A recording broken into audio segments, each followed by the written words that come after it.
Oh boy, oh boy, do I have a review for you guys. So guess who saw Incredibles 2? I'm gonna start off a little bit not spoilish, and then I'm gonna get into the spoilers, cause really, I can't review something without spoiling everything. So basically, I felt like the movie was, at best, amateur. I know that sounds a little bit harsh. I was really looking forward for this movie. I was looking forward to enjoying this movie, but the plot was just all kinds of screwy. And it was very plot heavy too. It was plot heavy, but then the plot was all over the place. So I don't understand. How do I enjoy? I also don't really think this movie was that funny.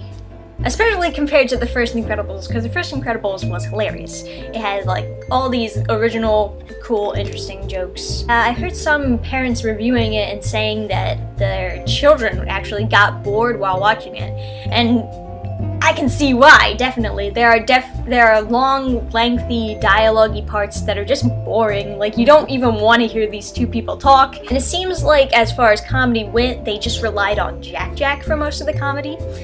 Not the best strategy in my opinion. It's one of those movies where you see your favorite characters get like dunked on a bunch.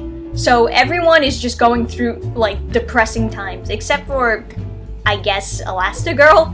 I guess she's going through good times. One person going through like good times doesn't make up for every other character just having the worst time at their lives. I saw one review out there that was saying that Incredibles 2 was like feministy. It's not. I don't think it is. I can see how it can be perceived as feministy because there are mostly just the female characters take the forefront. Frozone played a more major part in this movie, which I liked.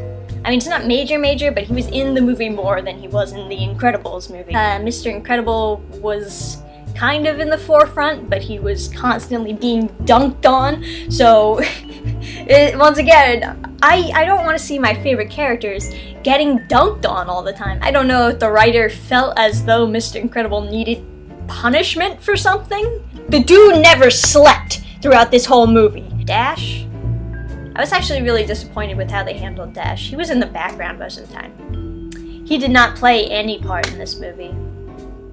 Like, he was barely in this movie. To be blunt, he was barely in this movie, and that's really disappointing. I like Dash. I mean, did they think he was just too unpopular? I don't know. As far as enjoyable as this movie is, I will say that the fights are mwah. It feels as though they put a lot of thought into the fights. More thought in the fights than other things that needed thought to be put in there.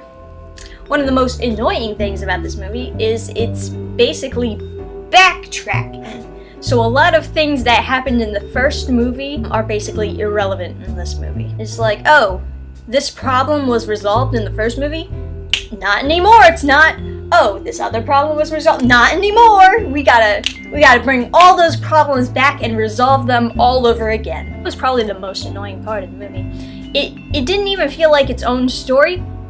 In a way, it kind of just felt like a redo of the first movie because it felt as though they were just resolving the same problems over and again. Like, what was the first movie there for then? Alright, so now we're gonna get into the spoiler section. So if you don't want to hear spoilers about this movie, you gotta stop listening. Alright then, strap in, because we're going on a freaking trip right here. So the movie opens up with where the last movie left off. Literally the last scene, they replay the last scene from the first movie. They actually reuse a lot of clips from the first movie, and this was one of those examples. Yeah, the last scene in The Incredibles 1 actually takes place 3 months after the events of the movie. So it was actually a future clip, and it was it kind of led us to believe, oh, they've been fighting as a family ever since then. Which is like, oh, feel goods, you know? That's how it should be. And you also see Jack in the super suit, so you think, oh, the baby's fighting too? That's cool. In this opening scene, they're not fighting as a family. They literally dump Jack on the kids and then just leave them. Like, bye, we're gonna go fight crime now. They still don't know Jack has powers. It was implied that they did know and that Jack fought too, but I guess not. They go to fight the Underminer guy. They should not have opened the scene with the ending scene of the first Incredibles. They really shouldn't have, because oh boy, now you have ruined the ending scene for me of the first movie. The fight scene, it's okay. They don't actually fight the guy. They're just trying to stop the drill and protect all the people. And they succeed. All the people are protected. It just gets so depressing after that, because after they save all these people and stop the drill, they get arrested. These people are just yelling at the parents like, you didn't protect city damage? You didn't even catch the guy? Yeah, they never caught the Underminer. I don't know where he went. He never shows up for the rest of the movie. We just forget about him. They're like, yeah, this dude just robbed it. He announced that he was coming to, like, destroy the city. He robs a place, and then he leaves, and we never hear from him again. So yeah, they're just yelling at him like, oh, city damage, and you didn't even catch the guy. What did you do? They saved a bunch of people. As if human life has no value to the government. They're like, oh, all you did was save people? What about the damage? It had me completely convinced that they should just overturn the government in this movie. Oh, I forgot to mention something quite important. The guy that Violet was on a date with, yeah, he gets his memory wiped because he accidentally saw her in her super suit. Could you just wipe the memory of him seeing her in her super suit? Nope! We need to wipe all memories of Violet from him. Why? Even the Men in Black flashy thing doesn't do that. Romance that was set up in the first movie.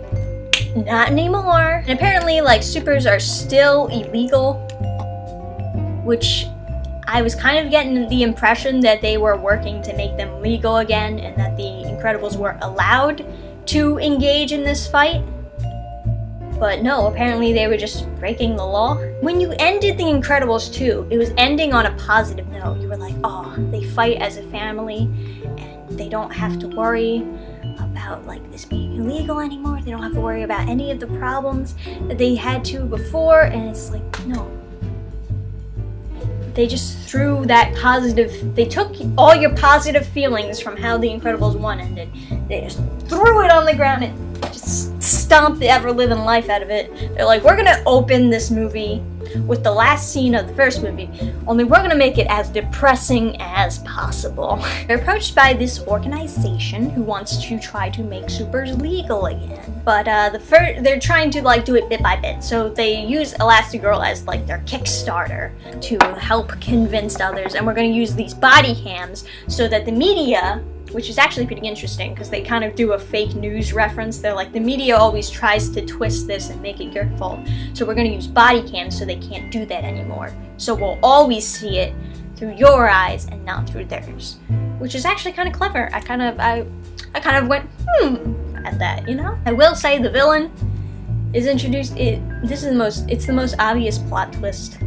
As soon as I saw this woman with her freaking dark undercircle eyes and her messy hair and her, like, sarcastic, pessimistic attitude, I was like, yeah, that's the villain. That's the villain. It's gotta be the villain, baby. So Bob's having, like, a tough time at home. And meanwhile, there is the villain introduced. You know. We already knew who it was, but Screensaver. Yes, I'm still trying to figure out this train. It makes no sense how she stopped this train. I don't consider myself stupid. I also don't really know that much about trains. But from everything I do know, there is no possible way that this train scene makes any logical sense. Please correct me if I am wrong, but I can't figure it out. She tracks it down with a bike. I guess the bike is kind of cool, but she stays on that bike for so long. Way longer than she needs. She could have jumped off that bike and landed on that train anytime she wanted to, but instead we had, like, this super extended bike scene that we don't need. I don't care about the bike that much. I don't want more Elasta bike. There's literally a scene where she's on the train, on the bike, and she keeps falling off. And she's like, oh, why do I keep falling? Maybe you should get off the bike! It's not gonna make much sense unless I draw it out, so you can understand where I'm coming from here. Beautiful train, right? It's perfect. So this is the engine room, aka the locomotive, right? And then this is what is attaching the carts on. So this is moving, right? And this is moving. This usually moves forward and it pulls these carts along with it.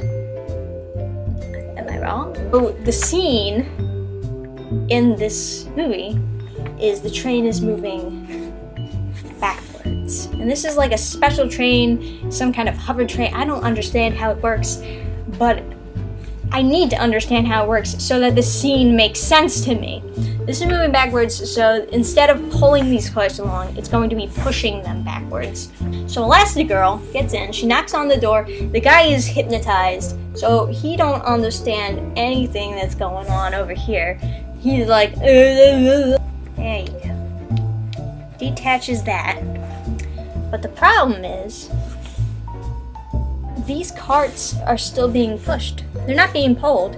This would work. Detaching these carts would definitely work if this was being pulled, because then this is going forward, right? But then these are slowing down. But in this scene, it's going backwards, so it should still be pushing these carts.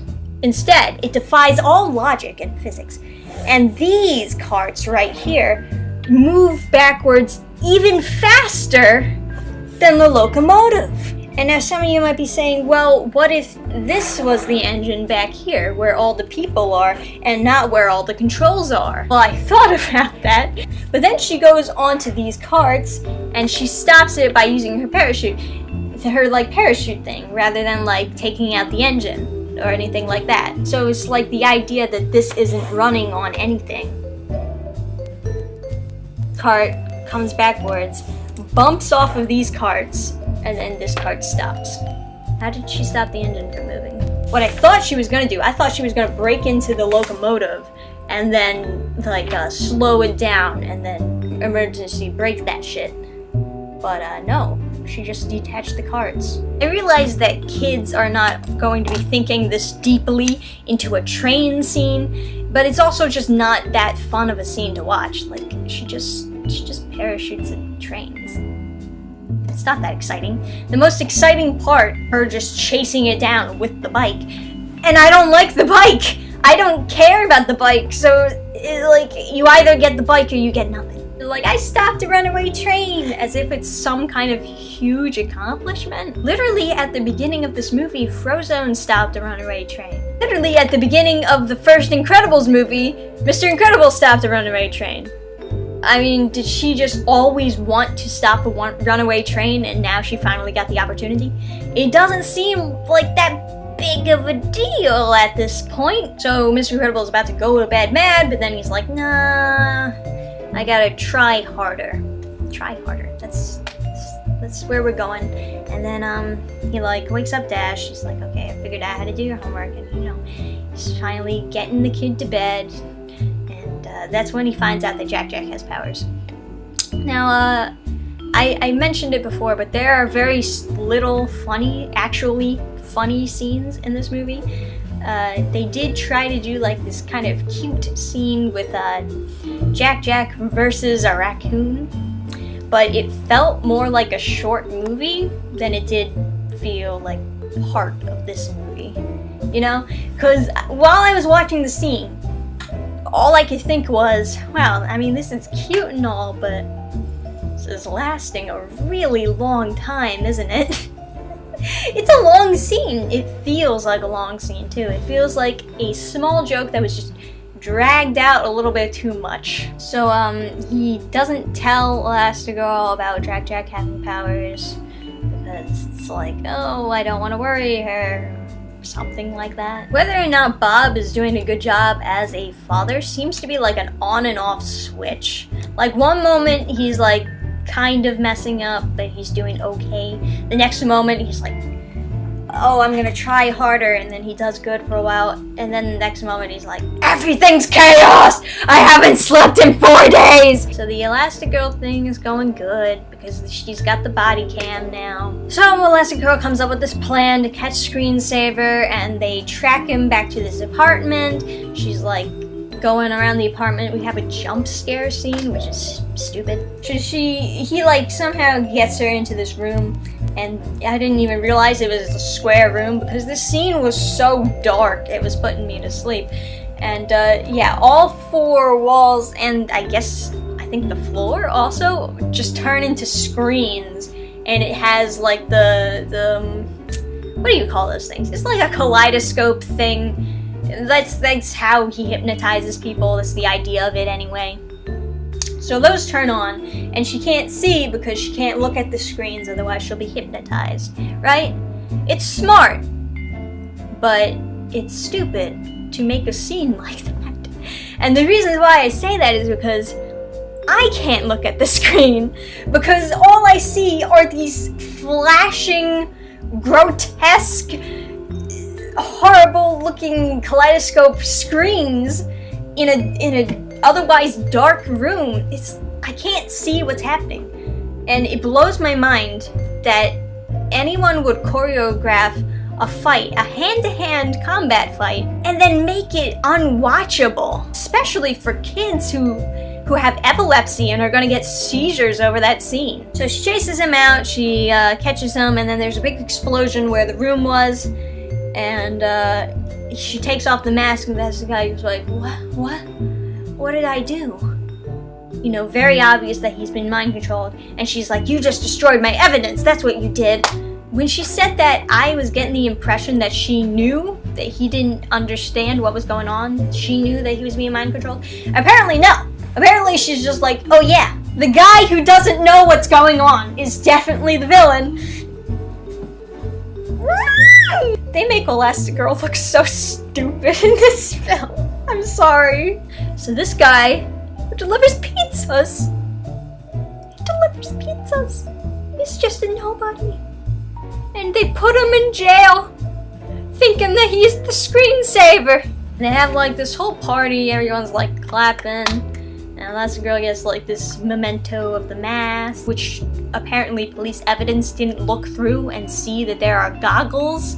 There are mind control goggles inside of the mask. Anyway, so she takes the mask, she goes to like this computer to like replay the scene. And Evelyn, that's the girl. Evelyn goes with her. Evelyn's the screensaver. And she finally figures it out. She's like, wait a minute. This TV screen is locked into my closed circuit camera on my body cam. How is that possible? What if he's being mind controlled? Gotta think a little bit faster than that. Who's the only one who has access to the camera on your body cam? She's in the room with you! You gotta think a little bit faster than that. What if he was being mind controlled? Slowly pulling out the goggles and the mask, and then all of a sudden Evelyn's just like, and puts the goggles on Elastigirl, and it's like, how did you not see that coming? Then she begins to call Mr. Incredible, say, oh, Elastigirl's in trouble. And then Elastigirl puts the goggle on Mr. Incredible. So now the kids have to save the parents, you know. Not the first time we've seen that. I really do think the fight scenes were kind of cool though, because you have this one scene, it was like the Void Girl versus Violet, and that was really cool. First of all, Violet was using those shields like a pro. I loved it. And she makes the bubble things to like protect herself from Void, right? But then Void can just make a portal inside of her bubble thing and just grab her and pull her right out. And it was really cool, a really cool use of that power, and I liked watching the fights with Void. They rip off the Fantastic Four scene where like Elastigirl is stuck in this frozen and she can't stretch because otherwise she'll break. That's when Evelyn reveals her genius plan. Her plan to make superheroes legal again, so that she can make them illegal again. Only a true intellectual can understand this mastermind. I can just imagine them in the writing room like, okay, what if we make it so that Screensaver wants to make all superheroes illegal? And then someone else is like, but aren't they already illegal? Okay, I got this. What if they want to make superheroes legal again, so that they can make them illegal again? And then everyone just started clapping. I'm still trying to figure out how the train scene works, and you hit me with that logic? Alright, so like Evelyn reveals some kind of sad past about her parents who were waiting for heroes to save them, but the heroes never came. And that convinced her that, like, heroes make us weak. I'd rather have no chance of survival than have a small chance and still not Nothing she says makes sense. It's a terrible villain. This is a terrible plot. Her motivation is what made this movie suck for me. Like, really, I could forgive almost everything else if her motivation was just better. This evil plan sucks. It really is like Yzma from the Emperor's New Groove. I'm gonna turn him into a flea, then I'm gonna put it into a box, and then I'm gonna put that box into another box, then I'm gonna mail it to myself, and when it arrives, I'll smash it with a hammer! So, Elastigirl goes on a one-on-one fight with the Evelyn girl. It's a weird fight, too. I didn't really like the fight. And everyone else is focused on turning the boat, because the boat is gonna smash into the city. So, it was kind of boring watching everyone work together just to turn a boat and stop it. It's like, so like we have the fight scene and they're up in a plane while they're fighting, and they're not really fighting. Elastigirl is like losing oxygen and she has an oxygen mask, and he picks up like a gun. At least I think it's a gun. I don't know. It's orange. I don't know if it's just orange because kids are watching this. I don't know. But she picks it up. She like shoots it at like her oxygen tank, and it like bursts her forward. And I just see this like somewhat horrific scene of her smashing against the front window of the plane. And just this awful cracking noise. She breaks through the window and you just see her like lifeless body flip out of view. And I watched that and I'm like, I thought Syndrome's death was brutal, but oh my goodness. You actually see her just die and then just lifelessly fall out of the plane. Oh wait, no, she's alive. I don't know how the heck she's alive, but she's just like falling out of the plane. Super slow-mo speed, of course, otherwise she would have hit the ground by then. No internal bleeding, no nothing. She smashed through plane window. Elastigirl goes up, gets her oxygen in, goes, saves the girl, locks her in jail. You know, she's like, well, this doesn't change anything. I'm guessing superheroes are still legal? It's really kind of unclear. I mean, they voted to have superheroes legalized, but then you had like this weirdo situation where she was trying to make them illegal again. All she did in the end was make superheroes legal, and then she like, oops, forgot step 2. That was so dumb. You're the stupidest villain that ever existed.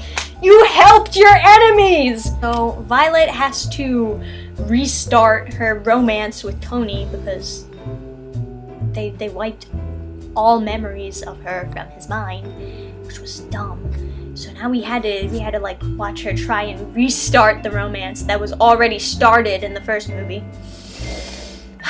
And we have kind of an interesting concept brought up that she like she still has to do the super thing with the rest of her family, but she also has to maintain a date and keep it secret between him and her, which would have been an interesting concept in this movie, but instead they like just leave it at the end. They're like, yeah, and now she has to keep it a secret from him. You didn't have to wipe his mind in this movie. You could have had this movie her keeping it a secret from him this whole time. What was the point of the mind wipe? Okay, so there are 3 things I'm trying to figure out: the train scene, the logic of the villain, and why Tony's mind was wiped. The whole Violet and Tony thing too, that was just such a huge like right in the heart, like, why'd you do that? Why did you do that? Why'd you break them up? Look, at the end of the day, if you enjoy the movie, that's fine. You have the ability to do something that I cannot. I can't enjoy this movie. to me, it was just lazy.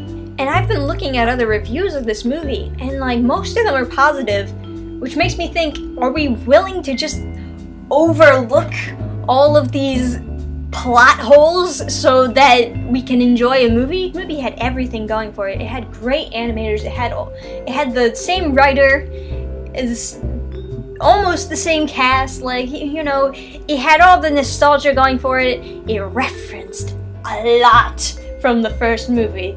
Almost like it was really trying to hammer in that nostalgia. It's like, see, we acknowledged the first movie, but did you really? You didn't acknowledge the plot of the first movie. You didn't acknowledge the fact that that ending scene takes place 3 months later, and it's implied they had been fighting as a family since then. Are we just supposed to believe that there was no crime until 3 months later? I'm watching the movie. I was fairly like tame, like, oh yeah, this isn't that great. But yeah, the more I think about it, the more I'm like, oh, this movie sucks. And there are definitely some movies out there that like have flaws, but I'm still able to enjoy it, but not this one, baby. Not this one. So, what did you think of Incredibles 2 if you had seen it?